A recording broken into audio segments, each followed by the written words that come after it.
Bueno, buenas tardes. Son las 4, vamos a empezar la presentación. Lo primero de todo, quiero dar las gracias a Audiolis por brindarme una vez más la oportunidad de poderos explicar las novedades en el impuesto sobre la renta de las personas físicas, en este caso para el ejercicio 2019. Soy Begoña Roncero, soy licenciada en Ciencias Económicas y Empresariales, máster de Dirección de Seguridad Fiscal por el Instituto de Empresa y he sido la directora de asesoría fiscal en Telefónica España. Antes de empezar la presentación, me gustaría recordaros que se pueden ir haciendo preguntas a través del chat por escrito, que al finalizar la misma intentaré resolverlas. Voy a empezar ahora, voy a poner la presentación para empezar con ella.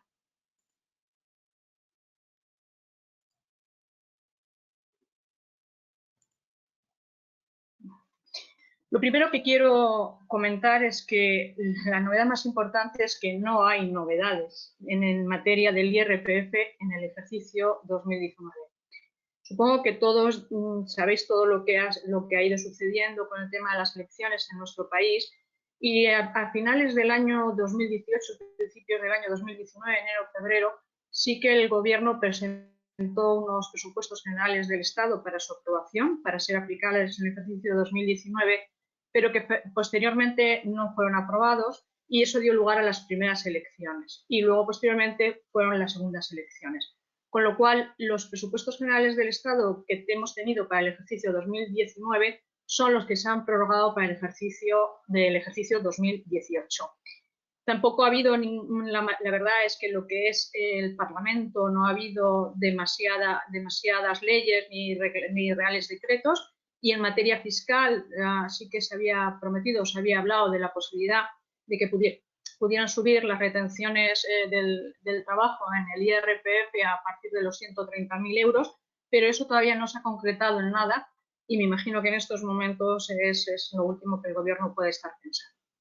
Entonces, mi presentación, lo que voy a intentar es, de alguna manera, explicar las medidas más importantes que se dieron ya en el ejercicio 2018 y que afectan también al ejercicio 2019 y que, si recordáis, la Ley de Presupuestos Generales del Estado entró en vigor el 5 de julio de 2018, con lo cual alguna de las normas, alguna de las medidas, en cuanto a cuantías, había que hacer un cierto prorrateo, cosa que ahora ya para el ejercicio 2019 serían completas y no habría que hacer ese tema de prorrateo. Entonces voy a repasar las principales medidas del ejercicio 2018 que también están afectando al ejercicio 2019 y luego voy a hablar de alguna pequeña medida que sí que se ha aprobado durante este ejercicio 2019.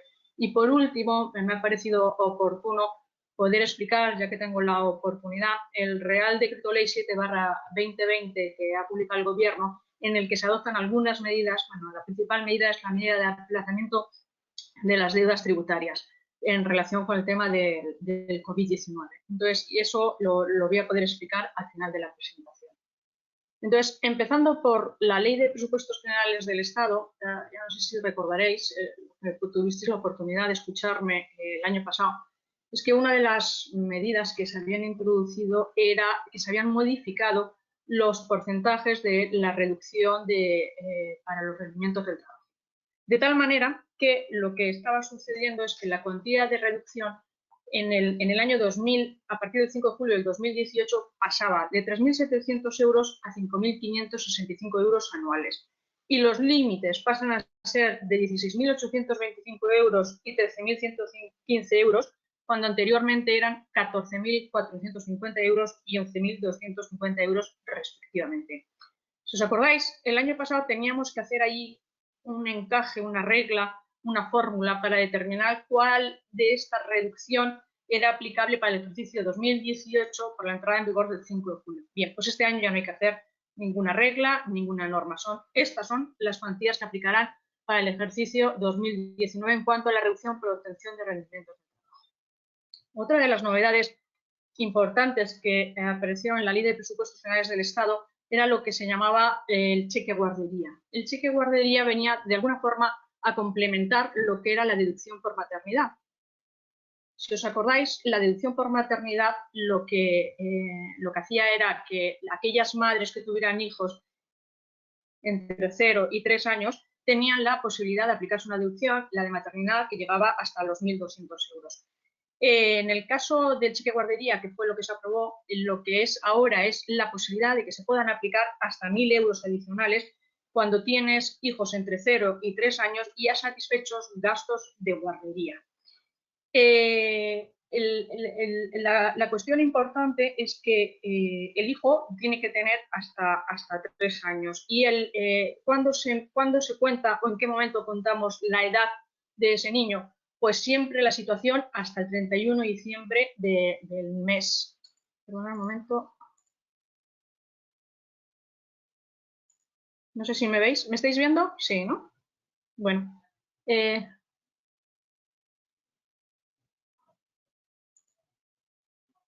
Bueno, entiendo que va todo bien, que no ha habido mayor problema. Es que he tenido que darle para ver un poco la presentación porque me está tapando, no sé si aquí, lo que pasa es que se va para el otro lado. Bueno, vamos a ver. Perdón, un minuto. Vale, todo bien. Me comentan desde Radio Luis que todo bien. Bueno, lo que no he dicho, y perdonar, es cierto que estoy haciendo la presentación desde mi casa para seguir las recomendaciones de sanidad, ¿vale? Y entonces a lo mejor puede haber algún problema, no sé si con el wifi o con alguna historia, que en cualquier caso la presentación va a ser la misma y que luego disculpáis en ese caso.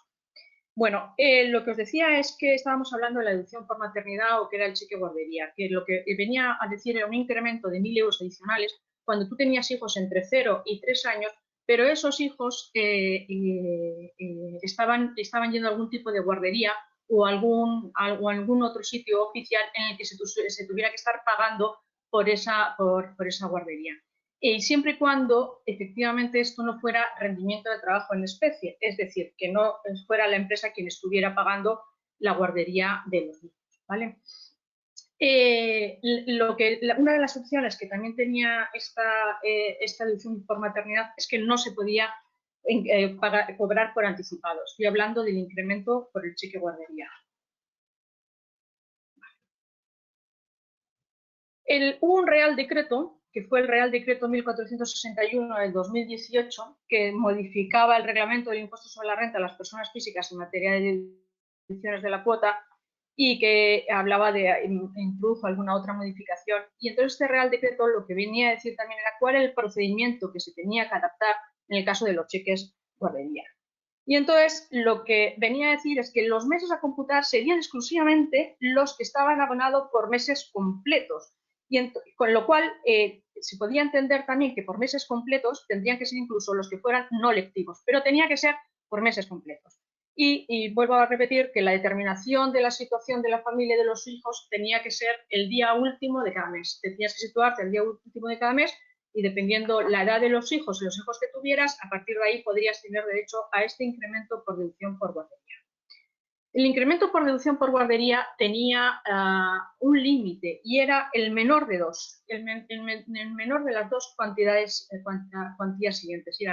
Son las cotizaciones a la seguridad social que pudiera estar haciendo la madre o bien el importe anual del gasto efectivo satisfecho en la guardería. Y había que entender que las cotizaciones al régimen de la seguridad social se computan todas las cotizaciones íntegramente sin tener en cuenta las posibles bonificaciones que pudieran. El alta en el régimen correspondiente, la seguridad social o la mutualidad, se entendería cumplido cuando se produzca en cualquier día del mes. Aquí he traído a colación algunas de las cuestiones o de las preguntas que en el informe de la agencia tributaria pues, se han contestado sobre este tema de la deducción para maternidad. Y aquí vuelve a decir lo mismo, o sea, lo que vuelve a decir es que el cómputo de cotizaciones sean las cotizaciones que cotice la madre trabajadora a la seguridad social y que esas cotizaciones no solo pueden ser el régimen general, sino que pueden ser el régimen especial agrario, situación de desempleo o el convenio especial, por ejemplo, si tuviera firmado con la Seguridad Social. Y lo que sí que tiene que ser efectivamente devengadas en el periodo en el que tuviera derecho a la deducción por los hijos de 0 a 3 años. Un momentito.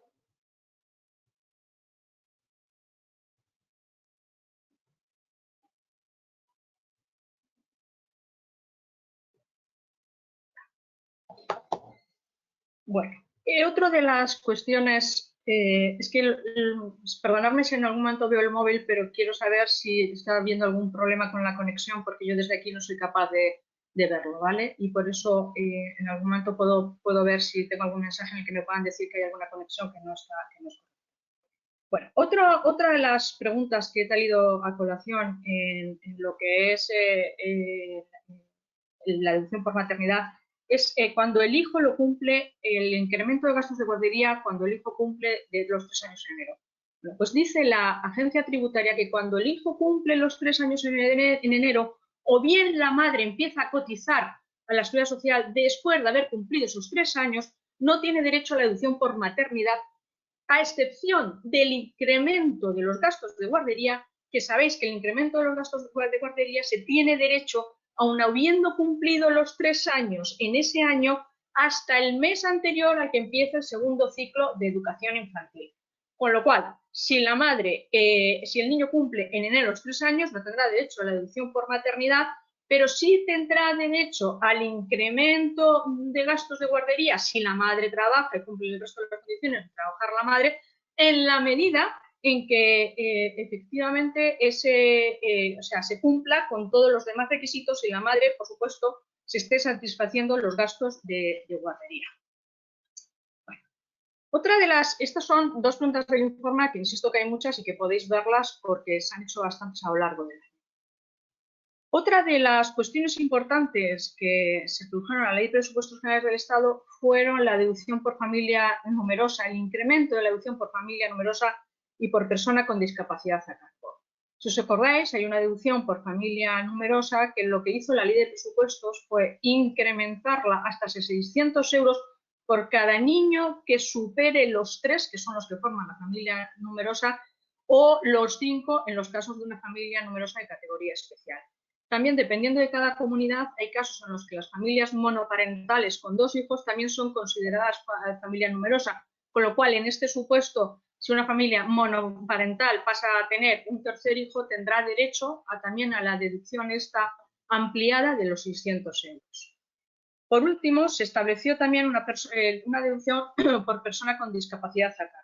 Esa deducción se creó, fueron de 1.200 euros anuales por el cónyuge que no estuviera separado legalmente con una discapacidad, siempre y cuando, excluidas las rentas exentas, no tuviera unas rentas superiores a 8.000 euros anuales y no tuviera derecho a las deducciones por descendientes o ascendientes con discapacidad.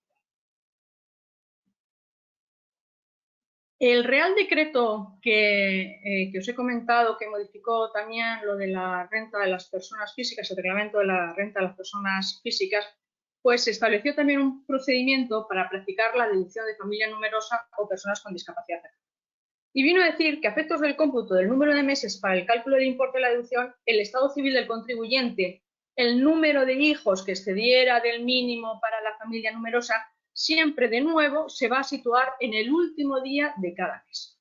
Y para el abono anticipado de la deducción por cónyuge no separado legalmente, la cuantía de las rentas anuales se iban a calcular, los 8.000 euros, se iban a calcular tomando en cuenta la declaración de la renta que ya estuviera vencida y presentada en el periodo impositivo en el que se tuviera derecho a esta deducción, ¿vale? Y que el importe, esto se podría abonar de forma mensual también, y el importe de forma mensual sería de unos 100 euros a favor del cónyuge.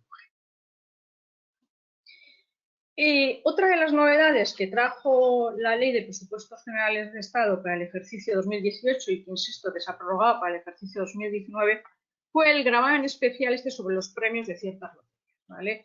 Si os acordáis, lo que vino a decir es que se elevaba de 2.500 a 40.000 euros el importe exento de ciertas loterías y de ciertos juegos, ¿no? Entonces, lo que ocurre es que estableció un periodo transitorio de tal manera que en el ejercicio 2018 ese importe eran 10.000 euros y para el ejercicio 2019 el importe exento se ha quedado fijado en 20.000 euros. Ya será para el ejercicio 2020 cuando pasarán a ser los 40.000 euros exentos para ciertas loterías.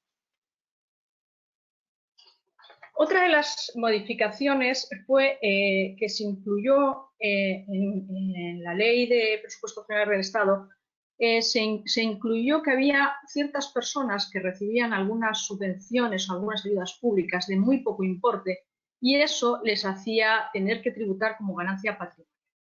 Entonces lo que hizo fue poner un límite cuantitativo conjunto, que ahora lo vamos a repasar, de 1.000 euros, incluyendo este tipo de pequeñas subvenciones o de pequeñas ayudas públicas que estaban haciendo que algunas personas tuvieran que hacer la declaración de la renta y tributar. También lo que se hizo fue elevar el límite de exención cuando había varios perceptores en los rendimientos del trabajo. Acordaros que antes eran 12.000 euros y ha pasado a ser a 14.000. Que el año pasado, en el ejercicio 2018, como consecuencia de que los presupuestos generales del Estado pues, se aprobaban el 5 de julio, este límite no fue ni 12.000 ni 14.000, fueron 12.643 euros. Pero ya para el ejercicio 2019 estamos con los 14.000 euros. De tal manera que la situación de no obligados a declarar queda como sigue. Estaría los rendimientos del trabajo, siempre y cuando no excedan para un único pagador de 22.000 euros. Los rendimientos del trabajo cuando son más de un pagador se quedarían en 14.000 euros. Los rendimientos de capital mobiliario y las ganancias patrimoniales sujetas a retención con un límite conjunto de 1.600 euros. Y luego aquí está la novedad que ya se aplicó en el ejercicio 2018, que es un límite conjunto para rentas inmobiliarias imputadas, para rendimientos de letras del Tesoro, para subvenciones para la adquisición de vivienda y otras ganancias patrimoniales derivadas de ayudas públicas. Esta fue la modificación que introdujeron y este límite conjunto, si solo se tiene este tipo de rentas, es de 1.000 euros. Si no excede los 1.000 euros, no estás obligado a declarar.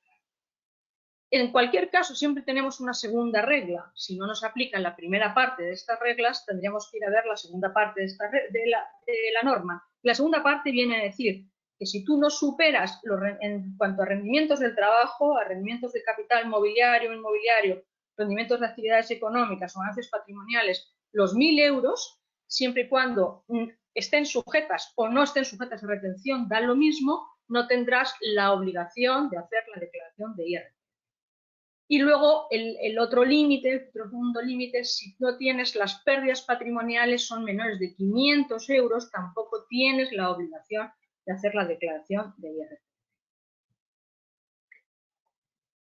Una de las modificaciones que comentábamos ya el año pasado, y esta sí que se ha aplicado a partir del 1 de enero de 2019, y que fue introducida también por el Real Decreto 1461/2018 de modificación del reglamento del IRPF, de ciertas cuestiones en el reglamento del IRPF, fue el que se obligó a llevar los libros registros para determinados contribuyentes, a pesar de que pudieran estar llevando los libros o la contabilidad ajustada al Código de Comercio.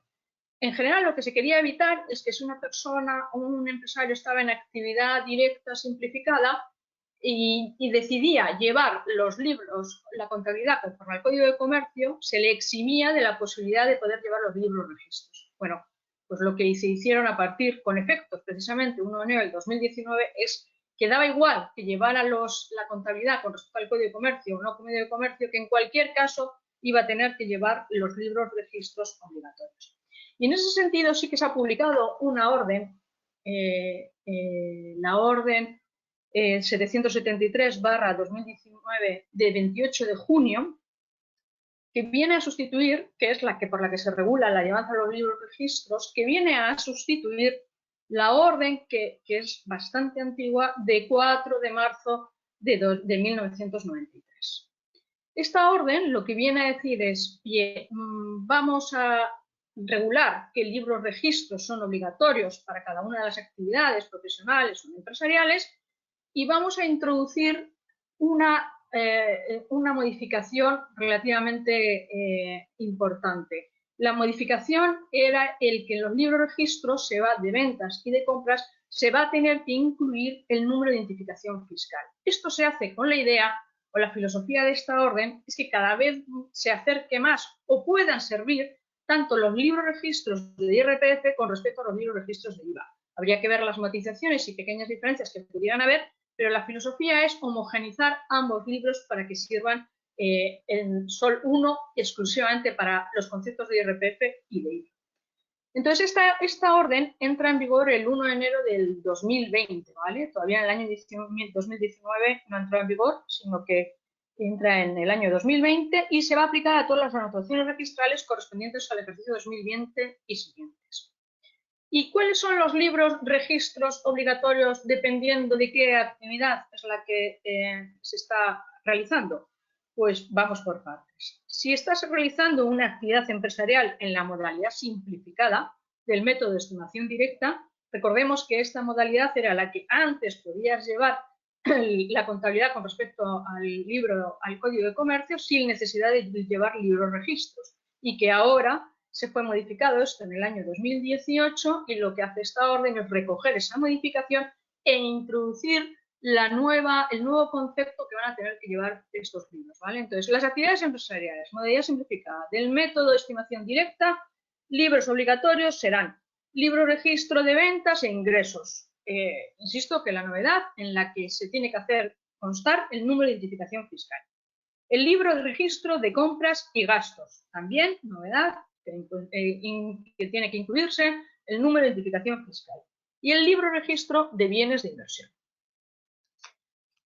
En cuanto a las actividades empresariales que no tengan el carácter mercantil en régimen de estimación directa, los libros obligatorios serán el libro registro de ventas e ingresos, de nuevo con el número de identificación fiscal incluido, el libro registro de compras y gastos, con el número de identificación fiscal incluido, y el libro registro de bienes de inversión.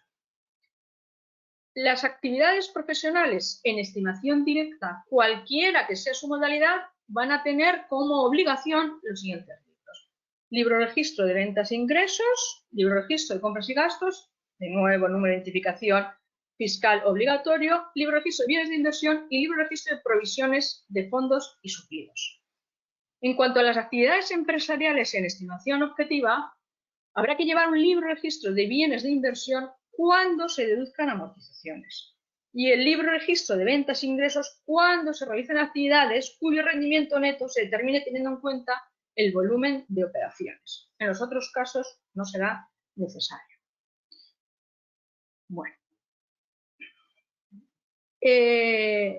La última novedad de este Real Decreto, si os acordáis, era que hizo algún tipo de especificaciones sobre qué requisitos deben de cumplir las rentas vitalicias aseguradas para que puedan estar exentas, ¿no? Con los mecanismos de reversión. Entonces, lo que vino a decir el Real Decreto, lo que vino a modificar es que los requisitos son: en el supuesto de mecanismos de reversión en caso de fallecimiento del asegurado, únicamente podrá existir un potencial beneficiario de la renta vitalicia que revierte. En el caso de periodos ciertos de prestación, en estos periodos no podrán exceder de 10 años desde la constitución de la renta vitalicia. Y en el caso de fórmulas de contraseguro, la cuantía total a percibir por motivo del fallecimiento no puede exceder en ningún caso, en ningún momento, en unos determinados porcentajes respecto del importe destinado a la constitución de la renta vitalicia. Y esto, recordar que no era de aplicación a los contratos de seguros de vida que se hubieran hecho antes del 1 de abril del 2019, sino que son a los que se hacen después del 1 de abril de 2019, cuya prestación se perciba en forma de una renta vitalicia asegurada. Me gustaría también recordar, porque fue una de las novedades importantes, sabéis que siempre ha habido una discusión sobre qué tipo de gastos se pueden deducir en las actividades empresariales, las actividades económicas y los profesionales. Y siempre había una discusión sobre qué ocurre con los gastos de suministros, en los supuestos, estoy hablando en los supuestos en los que la persona presta el servicio o realiza su actividad económica en su casa. Entonces, lo que vino a decir la Ley 6/2017, 24 de octubre, Reformas Urgentes del Trabajo, es que se permitía que hubiera un gasto, una deducción en aquellas actividades económicas que se estaban realizando desde casa de los gastos de suministro, entendiendo por los gastos de suministro pues el agua, el gas, las telecomunicaciones, internet.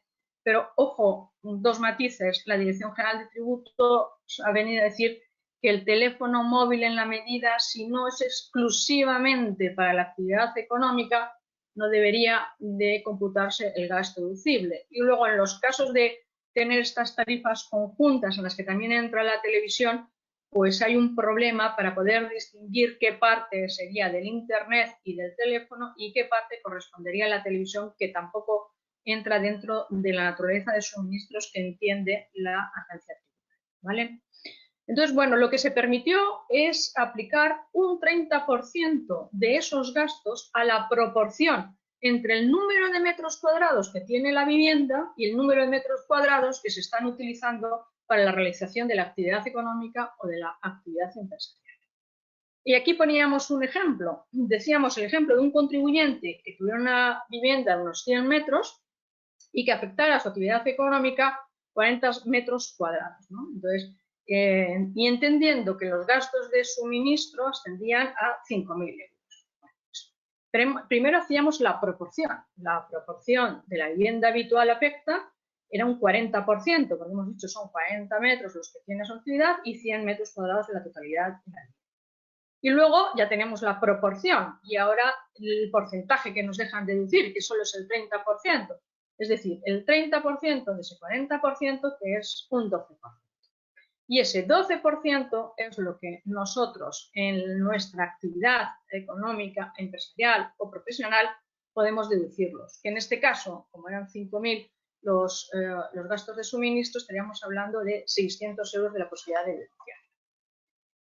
Otra de las cosas que introdujo también esta ley de reforma urgente del trabajo fue la posibilidad de que se pudieran deducir los gastos de manutención propia del propio contribuyente, ¿no? Pero ponía unos matices. Se decía, bueno, siempre y cuando fueran incurridos en el desarrollo de su actividad económica, de nuevo ahí entramos siempre en la prueba diabólica de cuáles van a entender que son incurridos en el desarrollo de la actividad económica y cuáles no, que se produzcan en establecimientos de hostelería y de restauración, eso está claro, que se abonara por medios electrónicos de pago y luego con los límites cuantitativos que existen para las dietas y asignaciones de gastos normales de manutención de los trabajadores, ¿vale? Esos límites serían, sin pernoctar en municipio distinto, 26,67 euros diarios, que se incrementarán hasta los 48,08 euros cuando el trabajador autónomo esté en el extranjero. Y pernoctando en municipio distinto, 53,34 euros diarios, que se incrementará hasta los 91,35 euros cuando el trabajador autónomo esté en el extranjero.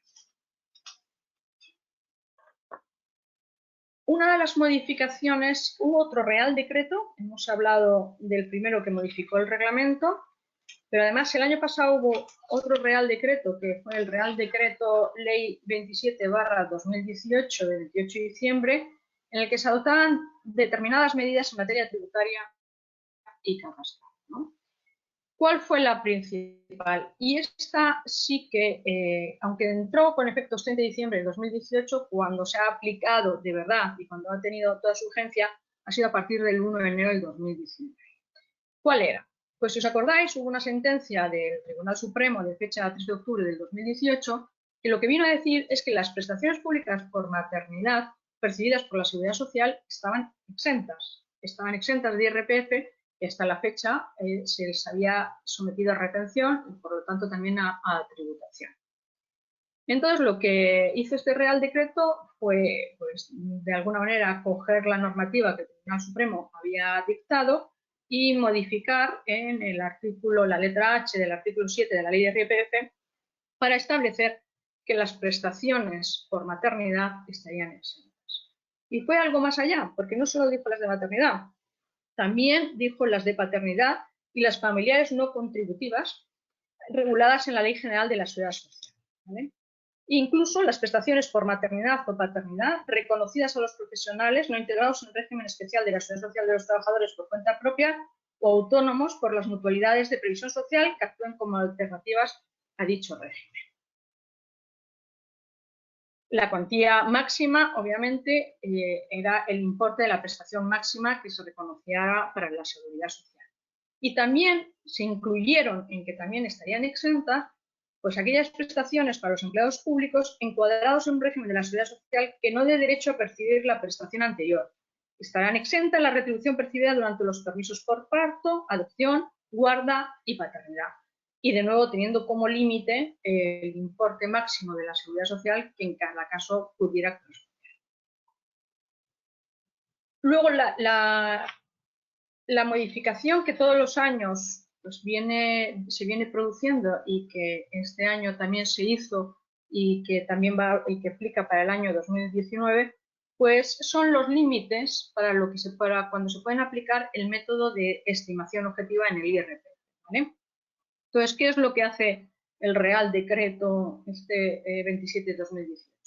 Pues prorroga de nuevo para 2019 los límites que ya estaban establecidos en los presupuestos generales del Estado para el año 2016 y lo prorroga para los ejercicios y que también se había prorrogado para los ejercicios 16, 17, 18 y ahora para el 19. ¿Cuáles son estos límites para la aplicación del método de estimación objetiva del IRPF? Bueno, pues los límites se fijan en 250.000 euros para el volumen de rendimientos íntegros en el año inmediatamente anterior, con el conjunto de todas las actividades económicas, excluidos siempre, ya sabéis, las agrícolas, ganaderas y forestales. Y en 125.000 euros para las obligaciones de facturación, frente a las magnitudes iniciales que estaban en 150.000 en cuanto al volumen y en cuanto a las magnitudes de facturación estaban en 75. El volumen de ingresos se fija para el conjunto de las actividades agrícolas, forestales y ganaderas superior a 250.000. Hemos dicho que no entraban en el conjunto de las actividades económicas en el límite anterior que os he hablado, sino que se fija un propio límite para este conjunto de actividades agrícolas, forestales y ganaderas. Y el límite es superior a 250.000. Y de nuevo, la magnitud referida al volumen de compras inicialmente fijada en 150.000 queda establecido ya se estableció igual para el ejercicio 2016, 17, 18 y ahora para el año 2019 en 250.000. Esta norma es una de las que siempre la están prorrogando año tras año. Veremos a ver qué ocurre para el ejercicio 2020. Vale, este Real Decreto lo que hizo también es restablecer el impuesto sobre el patrimonio. O sea, no es que se restableciera solo con efectos 1 de enero del 2019. Ya sabéis que el impuesto sobre el patrimonio ha sido un impuesto de ida y vuelta. Me refiero, primero existía el impuesto sobre el patrimonio, luego desapareció ya por el año 2011-2012 y luego se volvió a restablecer este impuesto, ¿vale? Entonces, el Real Decreto Ley de 16 de diciembre, de 28 de diciembre, perdón, lo que hizo fue establecer de nuevo el IRPF. ¿Y cómo? Vamos a decir un poquito en qué consiste este IRPF. Y también establece una bonificación del 100% el IRPF, el impuesto sobre el patrimonio. ¿En qué consiste un poco para saber quién tiene la obligación? No vamos a entrar a analizar el impuesto sobre el patrimonio, pero sí vamos a hablar un poquito de quién tiene la obligación de hacer la declaración del impuesto sobre el patrimonio. El impuesto sobre el patrimonio es un impuesto que está cedido 100% a las comunidades autónomas, con lo cual todo el tema de deducciones, bonificaciones, exenciones, la capacidad normativa la tiene la comunidad autónoma. Pero en general la normativa es estatal y en general el impuesto del patrimonio tienen que hacerlo o presentar la declaración cuando ocurran una de estas dos cosas. La primera es que si la cuota tributaria sale a pagar, o la segunda, cuando la suma de todos los valores, sin haber salido a pagar la cuota tributaria, sin embargo, la suma de todos los bienes y derechos es superior a 2 millones de euros. Bien, ¿esto qué quiere decir? Hay un límite cuantitativo de exención del impuesto del patrimonio que está fijado en 700.000 euros. Pero ojo, que algunas comunidades autónomas no tienen este límite de los 700.000 euros. Tienen un límite más bajo. Por ejemplo, Aragón lo tiene en 400.000, Cataluña en 500.000, Extremadura en 500.000 y la Comunidad Valenciana en 600.000. Bien, partamos de la base de que el límite sean 700.000 euros. Hay también una exención de 300.000 euros de la vivienda habitual. ¿Esto qué quiere decir? Si restado del valor de la vivienda habitual los 300.000 euros que están exentos, la diferencia sumada al resto de los valores que se puedan tener y que forman parte del impuesto sobre el patrimonio superan los 700.000 euros, en principio va a haber cuota a pagar. Pero, por ejemplo, la Comunidad de Madrid tiene una bonificación del 100%, lo que significa que en Madrid nunca estaremos en el supuesto para hacer la declaración primero de la cuota a pagar del impuesto sobre el patrimonio, porque siempre va a haber una bonificación del 100%, sea cual sea la cuantía del valor de los bienes que una persona pueda poseer.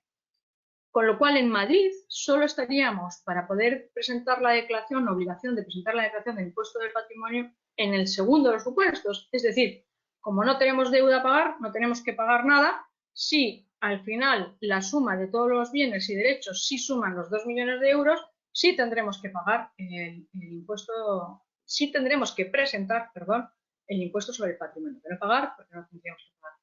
El resto de las comunidades, pues depende de lo que cada normativa de la comunidad esté estableciendo y de las bonificaciones y exenciones que establezcan, porque como ya he dicho, es un impuesto cedido 100% a las comunidades autónomas.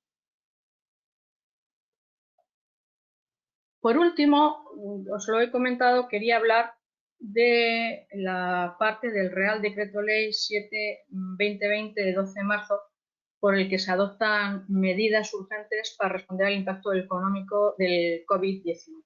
¿Vale?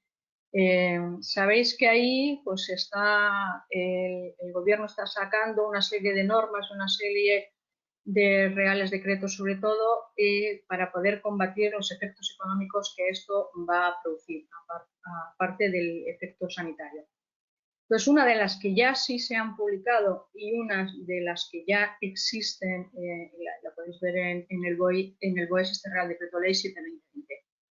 ¿Qué es lo que la posibilidad que está dando el gobierno? La posibilidad que está dando el gobierno es el aplazamiento de deudas tributarias. ¿Qué deudas tributarias? Vamos a ver.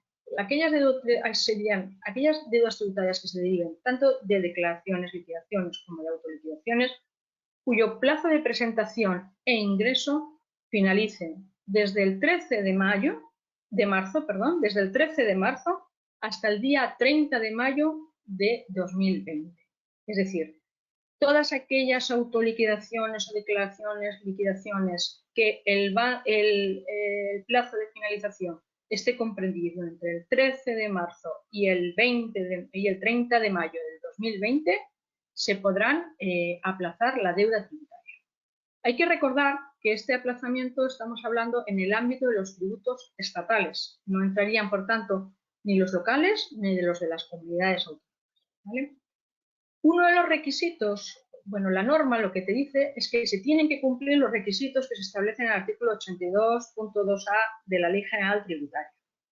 Y este artículo lo que viene a decir es que se pueden aplazar sin ningún tipo de garantía, con dispensa total o parcial de garantías, las deudas tributarias que no superen una determinada cuantía. Y esa cuantía está fijada actualmente en la orden 2017 de 2015 y estamos hablando de una cuantía de 30.000 euros. Con lo cual, lo que estamos diciendo es que aquellas deudas tributarias que comprendidas en las declaraciones o publicaciones que tengamos que hacer, vencidas, ¿vale? Que finalicen entre el 13 de marzo, y 30 de mayo, 13 de marzo y 30 de mayo, y que su importe no sea superior a 30.000 euros, podremos aplazarlas. ¿Qué es una de las novedades importantes que establece el Real Decreto? Es que en la Ley General Tributaria establece que no se pueden aplazar las deudas tributarias derivadas de las retenciones, de los tributos repercutidos y los pagos fraccionados. Sin embargo, este Real Decreto sí permite que se puedan aplazar hasta el importe de los 30.000 euros que he dicho, las retenciones ingresos a cuenta, los tributos que deban ser legalmente repercutidos, hablamos por ejemplo del tema del IVA, y los pagos fraccionados del impuesto sobre sociedades. ¿Quién puede aplazar esta deuda tributaria? Pues solo aquellas personas o entidades que el volumen no sea superior a los 6.010.121,04 euros en el año 2019, es decir, las pymes o los profesionales. ¿Cuáles son las condiciones de aplazamiento? Las condiciones de aplazamiento que establece son: el plazo es de 6 meses, solo que en los 3 primeros meses no se devengarán intereses de demora pero sí se van a devengar intereses de demora en los 3 siguientes meses. Con lo cual, si entre el 13 de marzo y el 30 de mayo tenemos unas cuantas declaraciones que tenemos que pagar, entre ellas el IVA, pues si ese IVA en la deuda tributaria no es superior a 30.000 euros y el sujeto pasivo es una persona o una entidad, pequeña empresa que no haya superado los 6 millones de euros, podrá aplazar en 6 meses el pago de ese IVA o de esa retención o del pago fraccionado del impuesto sobre sociedades. En la agencia tributaria han puesto ya una serie de instrucciones para poder rellenar la solicitud de aplazamiento. Entonces, os la he traído aquí para que la veáis, lo que habría que poner y rellenar en esta solicitud de aplazamiento para que sea efectiva conforme al Real Decreto que se acaba de publicar. Lo primero es presentar la autoliquidación marcando la opción reconocimiento de deuda. Lo segundo, habría que acceder al trámite presentar solicitud dentro del apartado de aplazamiento de la sede electrónica de la Agencia Estatal de la Administración Tributaria. Y lo tercero, había que rellenar los campos de la solicitud prestando especial interés a lo siguiente, ¿vale? Y lo siguiente es, cuando pone tipo de garantías ofrecidas, hay que marcar la opción exención. Cuando pone propuesta de plazos, el número de plazos hay que incorporar el número 1. Y cuando dice periodicidad, hay que marcar la opción no procede. En cuanto a la fecha del primer plazo, hay que tener en cuenta que se debe incorporar la fecha correspondiente a contar un periodo de 6 meses desde la fecha del fin del plazo de la presentación de la autoliquidación que estamos aplazando. Es decir, por ejemplo, la autoliquidación mensual del IVA modelo 303 del mes de febrero, que vence el 30 de marzo, la fecha que habrá que introducir es 6 meses después del cómputo de la fecha de 30 de marzo, de manera que la fecha a incluir serían el 30 de septiembre de 2020. Por último, y muy importante, es que en el campo motivo de la solicitud se debe de incluir la expresión aplazamiento Real Decreto Ley, aplazamiento RDL. La agencia tributaria en esto resalta que es muy importante que se incluya este motivo para que pueda surtir los efectos del Real Decreto.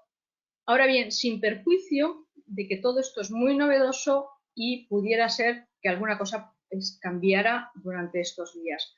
Yo ahí os remito a que podáis visitarle la página web de la agencia tributaria por si existe algún tipo de cambio en este procedimiento. Pero en principio, este es el que está establecido ahora mismo en su página web. Y por supuesto, lo último, presentar la solicitud. Y yo, por mi parte, nada más. Muchísimas gracias por vuestra atención. Y bueno, si tenéis alguna pregunta, pues aquí estoy para contestarla en la medida de lo posible. Muchas gracias. Muy bien. Begoña, ¿me escuchas? Sí, te escucho. Todo se ha escuchado perfectamente y todo muy bien, ¿eh?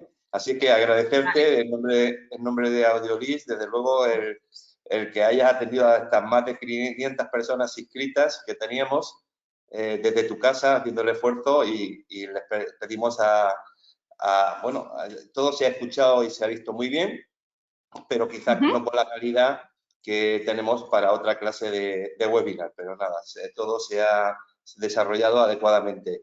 Tenemos algunas preguntas, ¿no? Una de las cuestiones que nos estaban haciendo en general era si se va a distribuir la presentación, pero como tenemos tu autorización, ya le hemos contestado que, bueno, que dentro de Audiolist, de las prácticas que tiene Audiolist, tanto la presentación como bueno, pues tu grabación a las personas que lo tengan en el procedimiento, pues se les facilitará, ¿no? Entonces, tenemos algunas preguntas que lo voy a ir haciendo conforme han venido en el chat, ¿no? No tienen un orden establecido. La primera era sobre, es una cosa de una autonomía, pero bueno, tenemos una duda respecto a la deducción autonómica del Principado de Asturias, respecto a la deducción de familia numerosa. ¿Qué se entiende por resto de unidad familiar? Yo supongo que es el concepto de resto de unidad familiar y eso será en todas las autonomías, ¿no? Pues sinceramente no sé cómo está redactada la normativa en el Principado de Asturias. Lo que es el concepto ahora mismo para familia numerosa lo forma, es una normativa a nivel autonómico que viene a establecer quién puede formar una familia numerosa y que en concreto en Madrid esa familia numerosa está formada por los dos cónyuges más un mínimo de 3 hijos o de 5 si es una familia numerosa especial. Y también viene a decir que aquellas familias monoparentales, es decir, por un cónyuge solo con 2 hijos, también son familias numerosas. Entonces, la deducción por familia numerosa, en cuanto a lo que he dicho, el incremento de los 600 euros, lo que viene a determinar es, entiendo que a lo mejor van por ahí la idea, es que si tú tienes 3 hijos y luego tienes un cuarto, te puedes aplicar el resto, que ya no tiene el concepto de familia numerosa porque es el cónyuge más 3 hijos hasta el cuarto, por ese cuarto te puedes aplicar la adición de los 600 euros que he dicho, que entró en vigor ya en el año 2018 y que también este año 2019 está en vigencia. Pero no sé los términos exactos de cómo está redactado en el Principado de Asturias, pero entiendo que lo de resto debe de ir, porque así es un poco la idea, por el cónyuge más los hijos que forman en la familia numerosa, que insisto, en general son el padre y la madre, 3 hijos, y luego adicionalmente, o el resto, si tiene un cuarto, ese cuarto da derecho a esos 600 euros adicionales. Entiendo que va por ahí la pregunta. Vale, gracias. Otra duda era respecto a la deducción adicional por guardería. ¿Tiene derecho una madre que no es la que satisface los gastos, es su pareja y padre del bebé el que realiza el abono sin estar la madre en la cuenta bancaria? Sí, el hecho de satisfacer los gastos viene dicho expresamente que puede ser o la madre o el cónyuge. Luego sí, pero en la medida en que la madre, claro, cumple el resto de los requisitos, me refiero a que trabaje, que esté de alta en la seguridad social y los límites que hemos establecido. Vale. Otra pregunta. ¿La deducción por personas con discapacidad a cargo en 2018 era también desde el 5 de julio? No, creo recordar que en el 2018 la discapacidad, espera, déjame que lo vea, fue para todo el año. Un momento que lo confirmo.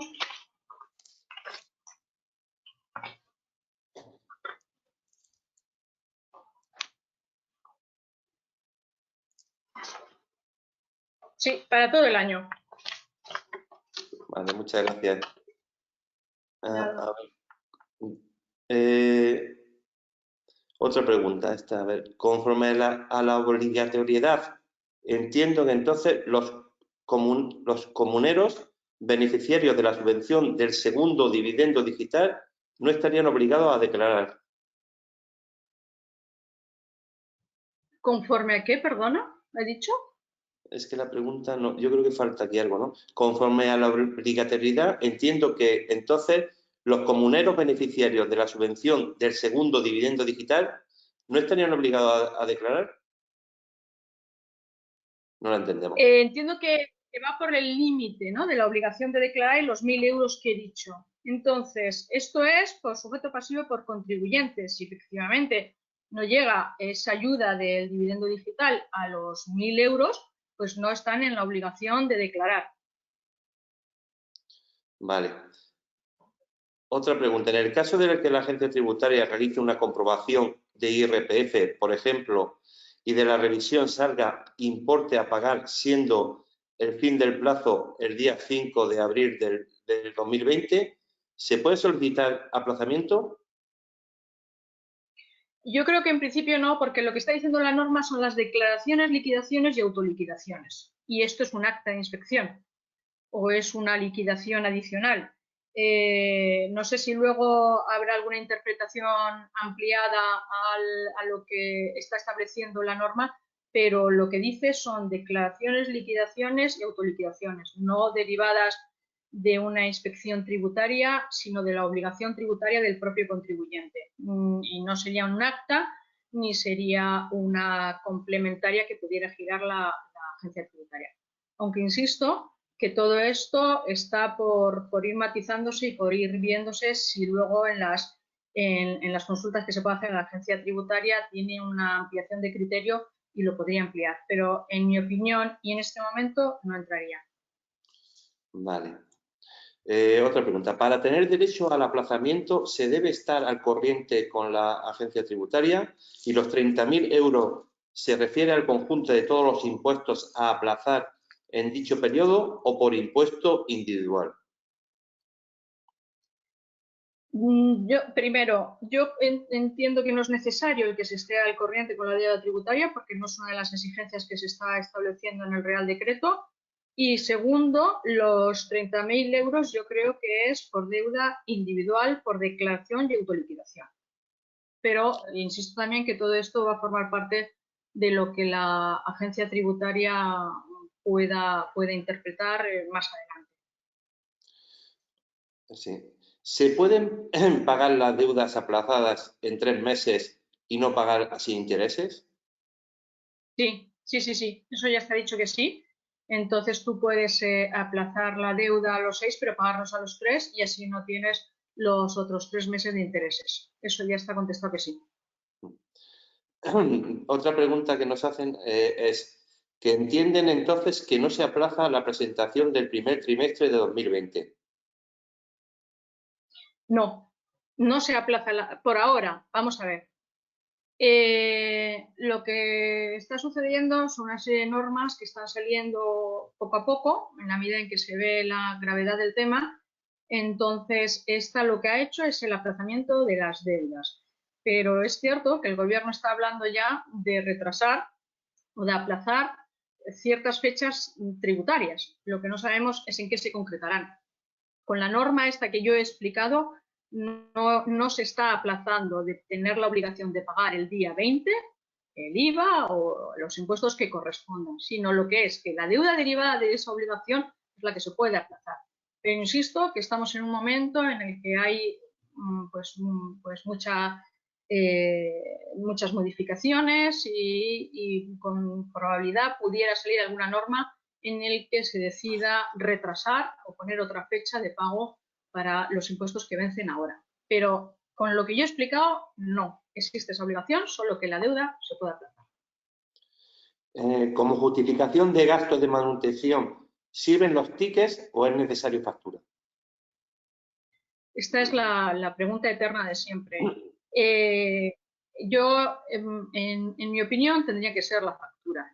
Es decir, es lo que siempre te da una mayor garantía frente a la deducción de los gastos de manutención o de cualquier tipo de gasto. Esto, como ocurría también con el tema de los taxis y con otros gastos en los que solo se da el ticket. Entonces, yo creo que si se quiere asegurar de verdad la deducción de estos gastos, debería solicitarse la factura. ¿Que el ticket pueda ser válido y te lo puedan aceptar? Pues es posible. Esto ya depende de muchas veces del criterio de la administración tributaria, pero lo que debería de ser es una factura. Otra pregunta. ¿El aplazamiento de la deuda por estado de emergencia tiene interés igual que un aplazamiento normal? Sí, los intereses de demora normales establecidos, sí. Pero he dicho los 3 primeros meses no, serían los 3 siguientes meses, interés de demora. En caso de un padre de un primer matrimonio y del segundo matrimonio con 2 hijos y vive con la segunda mujer, y esos 2 hijos, esta es la pregunta. ¿Los impuestos del primer trimestre del año 2020 seguirán los mismos plazos de presentación? Sí, eso ya lo he contestado antes y he dicho que para mí ahora mismo sí, pero insisto que es cierto que hoy mismo iban a adoptar otro tipo de medidas y que se está hablando de la posibilidad de retrasarse ciertos plazos de presentación. En el Real Decreto que yo he explicado y que he dicho, eso no se establece. Se establece el aplazamiento de la deuda, pero no el que se pueda aplazar la presentación o la fecha de presentación. Insisto que es algo que se está viendo día a día y que tendremos que estar leyendo lo que la agencia tributaria en ese momento pueda establecer. Pero el Real Decreto que yo he explicado no es esa la filosofía, es aplazamiento de deuda, no aplazamiento de fecha de presentación. Ok. Respecto a los 1.200 euros por cónyuge minusválidos a cargo, ¿se puede aplicar por parte de ambos cónyuges si los dos cumplen el requisito de rentas y de minusvalía? Sí, claro. Si los dos cumplen los dos requisitos de los 8.000, de las rentas que no llegan a los 8.000 euros excluidas las exentas, claro, lo que sucede que la cuestión es cónyuge a cargo, ¿no? Entonces, no sé muy bien, en principio sí, pero no sé muy bien cómo, si los dos cónyuges tienen esa minusvalía, puede uno estar a cargo del otro, o a lo mejor por diferentes tipos de minusvalía. Entonces, en mi interpretación, en principio sí, si cumple los requisitos, con la duda de cómo se puede entender que si ambos tienen algún grado de minusvalía, puedan tener a cargo al otro cónyuge, ¿no? Vale. Una pareja, de hecho, con 2 hijos, ¿puede la madre computarse al 100% los hijos y los padres no reflejar nada? ¿Verdad? ¿Ha de especificarse algo a la hora de hacer la declaración? Sí, si la madre... No, en la hora de hacer la declaración no hay que especificar nada, pero sí, lo que la norma establece es que sea una madre con hijos. No exige la naturaleza civil de los cónyuges, ni si son cónyuges del mismo sexo, ni nada. Simplemente que sea madre, que tenga hijos menores de 3 años, que sea trabajadora y que cumpla con el resto de los requisitos que se establecen. Buenas tardes. En relación con la deducción de cónyuge a cargo con discapacidad, ¿qué criterio hay si el declarante solo percibe una pensión de jubilación de Francia? ¿Tendría derecho a percibir la deducción por su cónyuge discapacitado? El límite son los 8.000 euros, independientemente de dónde perciba la pensión. Si es una persona que declara en España y que es residente en España y en los 8.000 euros del otro cónyuge. O sea, vamos a ver, los límites son que el cónyuge con discapacidad no supere los 8.000 euros de renta y, por lo tanto, si el otro cónyuge, da igual el límite de renta que tenga, si la otra persona tiene esa discapacidad, podrá acogerse a la deducción en la medida que sea un sujeto pasivo del impuesto sobre la renta de las personas físicas, porque además, como todos sabemos, en el IRPF se tributa por renta mundial, con lo cual este señor, aparte luego poder tener sus deducciones o sus historias por ser una pensión de otro país, tributará en España y tendrá derecho a la deducción por su cónyuge, por discapacidad del cónyuge, sí. Vale. ¿Se sabe algo respecto a los plazos de presentación del IRPF? ¿Seguirá siendo del 1 de abril al 30 de junio o se prevén cambios? Pues vamos a ver, esta es otra de las cosas que ahora mismo están en incógnita, ¿no? Porque efectivamente cuando yo empecé a hacer la presentación, una de las cosas con las que me he encontrado es que todavía no está publicada la orden que aprueba los modelos y que viene a decir las fechas y los plazos y la manera de pagar que tenemos todos del impuesto a la renta de las personas físicas. Hubo un borrador que allá por diciembre, pero que no se ha publicado todavía. Entonces, antes de la situación en la que estamos viviendo ahora, los plazos que se preveían iban a ser exactamente los mismos. A fecha de hoy, yo no me atrevo a garantizar ni asegurar que esto vaya a ser así. Aunque, bueno, siendo un plazo tan amplio, desde el 1 de abril hasta el 30 de junio, igual no se producen modificaciones sustanciales. Pero, efectivamente, ni está publicada la orden que regula los modelos, los plazos y la forma de pagar, y efectivamente estamos en una situación de emergencia en la que cualquier cosa podría ser válida. hoy por hoy la información que yo cuento es que en principio serían los mismos plazos, pero no hay nada oficial al respecto. Para la estimación objetiva, los 250.000 euros, ¿el conjunto de actividades agrícolas incluiría subvenciones o ventas por venta de inmovilizado? Pues ahí no sé contestar, sinceramente, porque no sabría decirlo. Prefiero no arriesgarme a contestar esta pregunta. No sabría si las subvenciones entrarían en la estimación objetiva o no a efectos del límite. Prefiero no contestarla. Vale. Bueno, la última es un poco también, pone, la pensión de Francia son rendimientos de trabajo a efecto de ver si supera los 12.643 euros al tener pensión de jubilación de España. Bueno, ya no son los 12.643, para el ejercicio 2019 he dicho que eran los 14.000. Los 12.643 era en el año 2018. Para el ejercicio 2019 el límite son los 14.000 cuando son dos perceptores. Entonces, la pensión de Francia sí es rendimiento del trabajo, tiene la misma naturaleza que en España y, por lo tanto, ambas habría que ver si son de dos pagadores distintos, si superan los 14.000 que para el ejercicio 2019 se han establecido como el límite para declarar o para no declarar si no se supera esos 14.000 euros cuando se satisfacen rentas del trabajo por dos pagadores distintos. Vale. Y la última, ya te dejamos que estamos en el tiempo. Muchísimas gracias, Begoña. Era sobre el patrimonio en Madrid. Entonces, sí. ¿Está exento el patrimonio? ¿No hay que presentar la declaración de patrimonio en Madrid?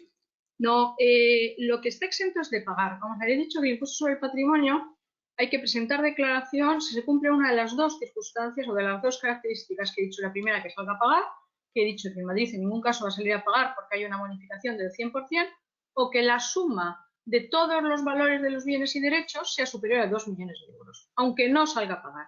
Pero si la suma de todos los valores de los bienes y derechos es superior a 2 millones de euros, existe la obligación de presentar la declaración sin cuota tributaria. Bueno, pues en nombre de Audiolib, muchísimas gracias, Begoña, como siempre, por atender nuestra llamada y encantado de saludarte y veo que estás estupendamente y continúes así. Muchas Venga, gracias, un abrazo, hasta luego. Hasta luego.